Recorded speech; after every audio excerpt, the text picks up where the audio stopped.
श्री गणेशाय नमः। श्री सरस्वती नमः।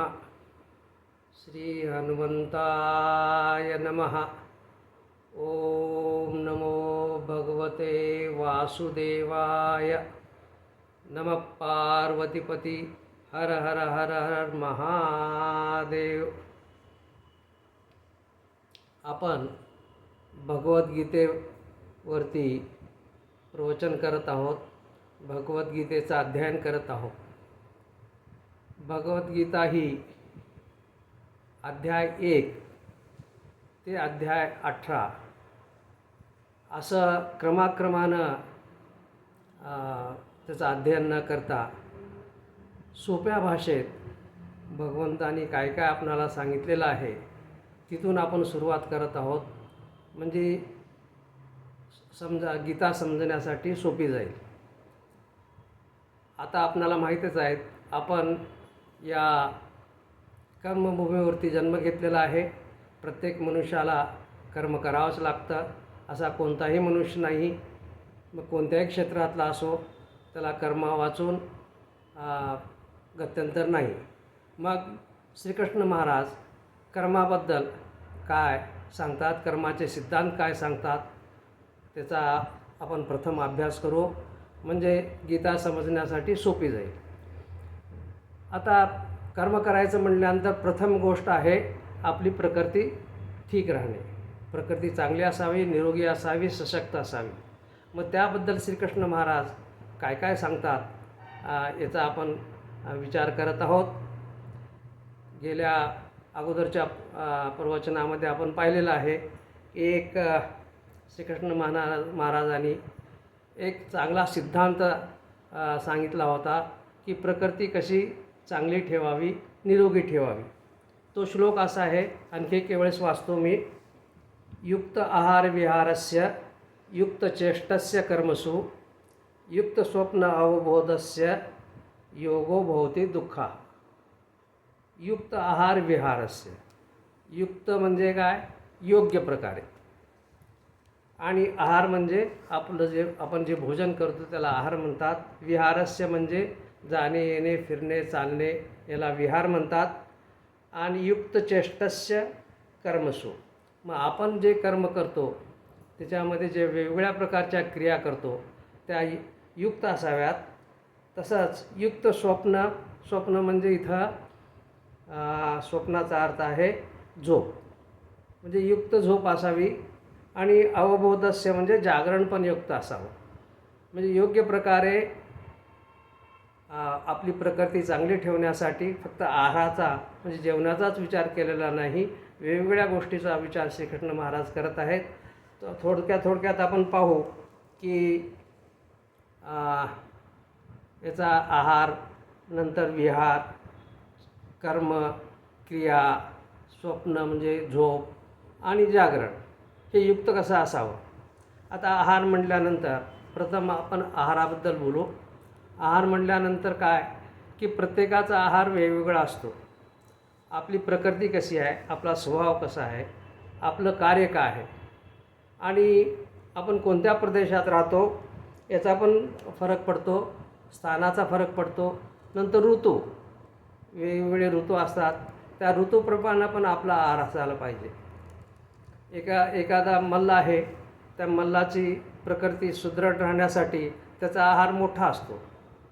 आणि एखादा ब्राह्मण आहे, फक्त पूजापाठ करणारा आहे, बैठा आहे, मग त्याचा आहार हा फार कमी असतो। म्हणजे आहार घेण्यासाठी आपलं कर्म काय आहे, आपण काय करतो, नंतर कुठल्या प्रदेशात आहोत, आणि कोणता ऋतू आहे, ऋतूप्रमाणे पण आपल्याला आहारात बदल करायला पाहिजे। तर आता पहा की एखादा शेतकरी आहे, तो शेतकऱ्यांना जास्त आहार लागतो। तसंच एक शिक्षक आहे, बैठं काम आहे, किंवा एक शास्त्रज्ञ आहे, त्याचा आहार फार कमी असतो। आणि कशाप्रकारे जेवण करावं, कशाप्रकारे किती जेवण करावं हे सगळं तुमचं आयुर्वेदामध्ये सांगितलेलं आहे।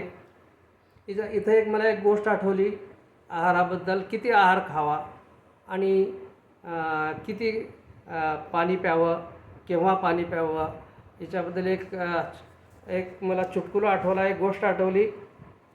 एक शेतकरी होते, ते शेतामध्ये काम करून दुपारी जेवायला बसले आणि जेवण करत होते. तितक्यात एक महाराज आले आणि त्या शेतकऱ्याजवळ बसले. शेतकऱ्यांनी महाराजाला नमस्कार केला. म्हटलं, बसा महाराज, मी जेवण संपवतो, मग आपण बोलू. मग ते शेतकरी काय केले, त्यांनी 3 भाकरीचं जेवण केलं आणि एक तांब्याभर पाणी प्याले. तेव्हा काय ते महाराज म्हणाले, अरे अरे हे काय करतोस म्हणे, हे जेवल्यानंतर एवढं पाणी तांब्याभरून पाणी पिलास, हे काय बरोबर नाही, हे आयुर्वेदामध्ये सांगितलं नाही, हे तुझं पोट कसं होईल, तुझं आता पचन कसं होईल, असे वेगवेगळ्या प्रकारचं भाषण किंवा प्रवचन ते महाराज देऊ लागले. मग शेतकरी म्हणाले, महाराज मी रोजच करतो म्हणे, रोजच एवढे जेवण करतो आणि एक तांब्याभर पाणी पितो. बरं सांगा म्हणे, पाणी केव्हा प्यायला पाहिजे. महाराज म्हणाले, बघ, जेवणाच्या अर्धा तास अगोदर पाणी प्यायला पाहिजे आणि जेवण झाल्यानंतर अर्धा तास पाणी प्यायला पाहिजे. मग आणखीन काय कधी पिता येतं का. हो पिता येतं म्हणे, थोडं पाणी तू काय जेवणाच्या मध्ये पिऊ शकतोस. बरं म्हणे. मग त्यांनी काय केलं, त्या शेतकऱ्यांनी आणखीन 3 भाकरी खाल्ल्या. मग झालं का नाही महाराज, हे जेवणाच्या मध्ये पाणी पिणं झालं का. मग महाराज म्हणाले, अरे बघ म्हणे, तू अगोदर 3 भाकरी खाल्लास आणि नंतर पण 3 भाकरी तू पचवू शकतोस, त्या खाल्लास, मग तुला कसलाच नियम लागू नये. सांगायचा उद्देश असा की आपल्या प्रकृतीप्रमाणे आहार घ्यावा, पचेल तेवढं खावं, रुचेल तेवढं खावं, असं सांगितलं जातं. इथे एक गोष्ट आठवली की आहार घेताना किती वेळेस आहार घ्यावा. शास्त्र काय सांगतं, एक वेळेस जो आहार घेतो, दिवसातून एक वेळेस जो आहार घेतो त्याला योगी म्हणतात. आणि दिवसातून 2 वेळेस आहार घेतो तो भोगी म्हणजे संसारिक मनुष्य. आणि जो 3 वेळेस आहार घेतो तो रोगी. अशा प्रकारे शास्त्र सांगतं. परंतु हा जो नियम आहे सर्वसकट नाही आहे. जसं अगोदर सांगितलं, शेतकऱ्याला जास्त अन्नाची गरज भासते, पैलवान जे असतात त्यांना अन्नाची गरज जास्त भासते. त्यांना काय 1 वेळेस काय, 2 वेळेस काय, 3 वेळेस काय, म्हणजे पचल तेवढं अन्न आपण घ्यावं. आणखीन एक आयुर्वेद सांगतं की हा जो नियम आहे सर्वसामान्य मनुष्यासाठी आहे. जे अति कष्ट करतात त्याच्यासाठी हा नियम नाही आहे. अति कष्ट करणाऱ्यासाठीचा आहार हा मोठा असतो, त्याने जास्त खायला पाहिजे, म्हणजे तो सशक्त राहू शकतो.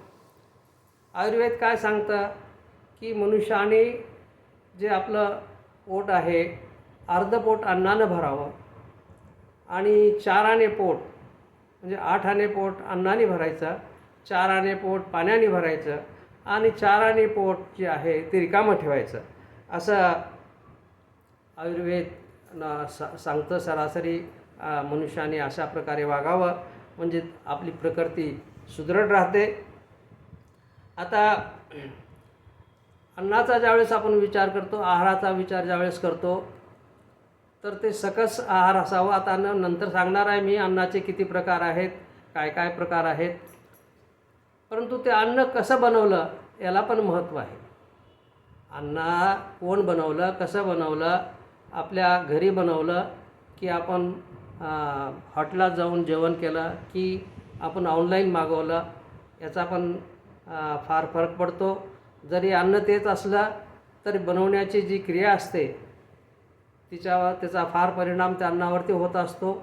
एखादी गृहिणी आपल्या पतीसाठी, आपल्या मुलाबाळासाठी, आपल्या सासूसासऱ्यासाठी जे अन्न बनवते, त्या अन्नामध्ये तिची माया असते, तिचं प्रेम असतं, तिची श्रद्धा असते.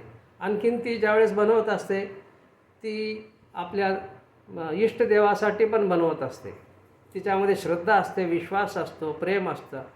तर हे ज्यावेळेस गृहिणी अन्न ज्यावेळेस बनवत असते त्यावेळेस तिच्यामध्ये तिचं प्रेम असतं आणि ते अन्न नेहमी सकस असतं. त्या मायेचा, प्रेमाचा प्रादुर्भाव त्या अन्नावरती होत असतो. आणि ज्यावेळेस आपण हॉटेलात जेवण करतो, ते जे अन्न बनवलेलं असतं ते अन्न कसं असतं, हॉटेल म्हणजे काय, व्यवहार आहे. तो व्यावहारिक दृष्टिकोनातून अन्न बनवलेलं असतं. जरी कितीही रुचकर वाटलं, जिभेला चांगलं वाटलं, परंतु ते सकस आहार नसतं. त्या सहसा जर तुम्हाला जरूरत नसेल, अति जरूरत नसेल, तर सहसा हॉटेलातलं अन्न जेवू नये. आणि आजकाल एक फॅशन झालेली आहे ऑनलाईन मागवण्याची. ते अन्न केव्हा बनवलेलं असतं माहीत नाही. हॉटेलात गेल्यानंतर कमीत कमी आपल्याला माहीत असतं की हे आता गरम गरम तर बनवलेलं आहे, परंतु ऑनलाईन जे आपण अन्न मागवतो, जेवणासाठी मागवतो, ते अन्न केव्हा बनवलेलं आहे माहीत नाही आहे. तर याचा प्रत्येकाने विचार करावा की कशा प्रकारचं आहार आणि कोण बनवलं. एवढंच नाही तर शास्त्र काय सांगतं की त्या अन्नावरती दृष्टी कुणाची पडली त्याचा पण प्रभाव जाणवतो. कुणाची जर कुदृष्टी पडलेली असेल तर ते अन्न अपवित्र होतं, असं शास्त्र सांगतं. इतका बारीक विचार शास्त्रांनी केलेला आहे. तर अन्नाचं सेवन करताना याचा जरूर विचार करावा. आणखीन एक सांगितलेलं आहे, फार महत्त्वाची गोष्ट आहे. शास्त्र काय सांगतं, हे अन्न बनवण्यासाठी हे धान्य कोणत्या पैशाने धान्य खरेदी केलं, म्हणजे ते धन कसं कमावलं. जर तुम्ही कुमार्गाने जर धन कमवलं असेल, वाईट मार्गाने धन कमवायचं असेल, कुणाचं लुबाडून जर धन कमवलं असेल आणि त्या धनाचा वापर तुम्ही ते चे सामग्री खरेदण्यासाठी वापरला असेल, तर ते अन्न अपवित्र होतं. त्याच्यात पवित्रता राहत नाही. तिच्या मागे ते धन कमावण्यासाठी तुम्ही बरेच काही अत्याचार केलेले असतात. त्या सर्व मनुष्याचा तळतळाट त्याच्या मागे असतो. तर इतका सूक्ष्म विचार आपल्या शास्त्राने केलेला आहे. तर न्यायमार्गाने कमवलेलं धन आणि आपल्या गृहिणी म्हणजे आपल्या घरातील आई म्हणा किंवा पत्नी म्हणा किंवा मुलगी म्हणा, यानं बनवलेलं जे अन्न आहे त्या अन्नाचा आपण वापर करावा. हे अन्न जे पवित्र असतं. आता आहाराचे वेगवेगळे प्रकार सांगितलेले आहेत. आहाराचे 3 प्रकार सांगितलेले आहे मुख्य: सात्विक, राजस आणि तामस. थोडक्यात त्याचा विचार करू आपण, नंतर विश्लेषण नंतर करू. सात्विक अन्न कुणाला म्हणावं? सात्विक अन्न जे आहे त्याचा श्लोक असा आहे, श्रीकृष्ण महाराज काय सांगतात, सात्विक अन्न कुणाला म्हणायचं? आयुसत्व बलारोग्य, आयुसत्व बलारोग्य, सुख प्रीती विवर्धनम, रस्या स्निग्धा स्थिरा, हृद्या आहारा सात्विक प्रिया. म्हणजे जे अन्न आयु, सत्व, बल आणि आरोग्य, म्हणजे आयु वाढवणारं, आपलं आयुष्य वाढवणारं जे आहार असतो त्याला सात्विक म्हणतात. आणि सात्विक म्हणजे शुद्ध, चांगल्या प्रकारचा आहार, बळ वाढवणारा, बल आणि आरोग्य म्हणजे शक्ती प्रदान करणारा, आरोग्य प्रदान करणारा, आणि सुख, ते खाल्ल्यानंतर मनाला सुख वाटावं, प्रीती, प्रेम वाढावं, विवर्धन म्हणजे वाढणे. म्हणजे जे अन्न खाल्ल्यानंतर आपल्याला आपलं आयुष्य वाढतं, ते सात्विकता वाढते, मन प्रसन्न राहतं, बल वाढतं, आरोग्य वाढतं, आरोग्य चांगलं राहतं, मनाला सुख होतं, प्रीती वाढते, प्रेम वाढतं. अशा प्रकारचं जे अन्न आहे आणि ते रसयुक्त असावं, म्हणजे रसहीन नसावं. स्निग्ध म्हणजे मऊ, मधुर, गोड आपण म्हणतो ना, गोड अन्न. आणि स्थिरा म्हणजे लवकर त्याचा हे होणार नाही, नाश पावणार नाही किंवा खराब होणार नाही, अशा प्रकारे त्याला स्थिर अन्न म्हणतात. म्हणजे जास्त काळ टिकणारं अन्न आणि हृदयाला आनंद देणारा असं आहार ते सात्विक आहे. अशा प्रकारचं आहार सात्विक आहारामध्ये मोडतं आणि ते आहार आपल्याला आरोग्य प्रदान करतं, आपल्याला शक्ती प्रदान करतं.